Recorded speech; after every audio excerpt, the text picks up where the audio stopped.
Salut les amis, j'espère que vous allez bien, même très bien. Aujourd'hui on se retrouve pour parler de 5 façons différentes pour être positif 7 jours sur 7. Numéro 1. Rêver. Il vous suffit d'observer la plupart des personnes passionnées par quelque chose pour mieux le comprendre. Regardez à quel point parler ou pratiquer leur passion les rend heureux, à l'aise et confiants. Et comment il est difficile parfois pour eux de s'imaginer sans. Vous savez pourquoi? Je vais vous le dire. Tout simplement parce que ça leur permet de rêver les amis, de s'évader sous forme d'exutoire. Voilà pourquoi il est très important de garder ses rêves en tête dans la journée pour s'en servir de motivation. Ce qui me fait venir au point numéro 2, avoir des objectifs.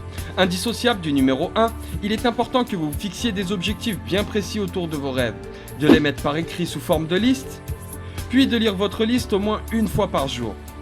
Ça vous permettra d'avoir une direction mentale à prendre dans votre journée et d'être beaucoup plus positif et constructif.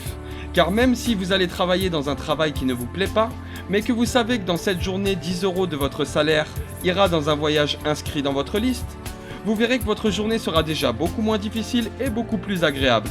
Et puis franchement les amis, entre nous, qui vous empêche à part vous-même d'inscrire un changement de travail dans votre liste? Réfléchissez là-dessus. Ce qui me fait venir au point numéro 3, la sincérité. Soyez sincère avec vous-même, surtout quand vous vous fixez des objectifs avec vos rêves, et arrêtez de vous dire que telle ou telle chose n'est pas possible avant de l'avoir fait, ça n'a aucun sens. Fuyez ces nuages noirs de doute au-dessus de vos têtes et foncez vers vos meilleures idées et vos meilleurs objectifs. Mark Twain a dit une phrase très connue qui dit « Ils ne savaient pas que c'était impossible, alors ils l'ont fait ». Et ce que vous pouvez en comprendre, c'est que peu importe les rêves que vous avez au fond de vous, quelqu'un l'a déjà fait avant. Alors vous le pouvez aussi. N'oubliez pas une chose, c'est qu'il faut toujours viser les sommets pour atteindre des hauteurs. Méditez là-dessus. Justement, numéro 4, la méditation. Quand on parle de méditation, beaucoup de gens se disent que pour apprendre à méditer, il faut savoir rester sans rien faire, assis pendant des heures, en faisant des sons bizarres et n'y voient aucune utilité. Eh bien, ils se trompent. Car il y a des centaines, voire des milliers de façons différentes de méditer. Et 15 minutes par jour suffisent pour commencer.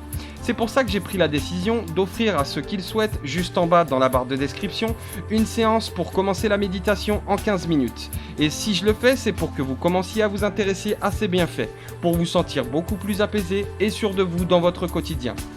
Ce qui complétera parfaitement le point numéro 5, l'action. Vous n'arriverez pas à être complètement positif chaque jour si vous ne faites pas dans la journée des actions en accord avec vous-même, c'est-à-dire en direction de vos rêves ou de vos idées, ou même encore avec une activité sportive ou un repas sain, qui auront l'avantage de vous donner un sentiment de satisfaction et de tâche accomplie. En faisant ces 5 choses dans la journée, je vous assure les amis qu'il vous sera par la suite difficile d'être négatif. N'oubliez pas qu'en vous se cachent de grandes capacités qui ne demandent qu'à sortir si vous les laissez faire. Sur ce les amis, je vous remercie d'avoir suivi cette vidéo, n'oubliez pas de vous abonner et de liker si ce n'est pas déjà fait. Prenez soin de vous, soyez heureux, bisous et à la prochaine.